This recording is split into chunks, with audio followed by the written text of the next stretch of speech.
So I'm Tara Cooper, and I'm an artist as well as a teacher at the University of Waterloo. Yeah, so this past year I had a number of projects that I was working on. Kind of the two biggest ones were I did a public art sculpture for the ION project.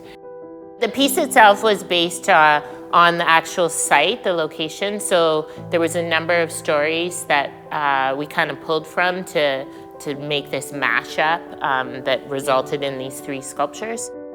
So one of the stories is about Christian Eby, who is a Mennonite who owned that piece of property. He basically was kind of a faith healer, and people came from all over, like even Buffalo. And I was thinking, gosh, they must have like ridden their horse like at the time, like coming from Buffalo on horse, like that's a big commitment. The other story that I also love, local story, is based on the Schneider meat plant.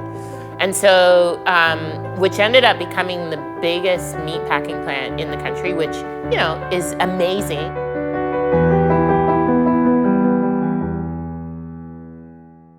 But I love the kind of the story of how it got started. So what happened is he was working at the button factory and injured himself. And of course, there's no workman's comp.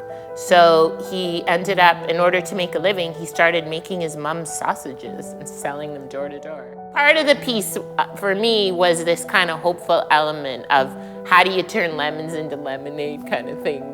You know, that people come, you have this faith healer, and then there's also a rabbit in the piece, which for me is that kind of lucky charm or trying to leap forward or think about the future. So the role that these kind of tall tales can tell in kind of our storytelling and our sense of place and those kind of things that, yeah, I like the idea of too enlarging these stories to something bigger than maybe they even were.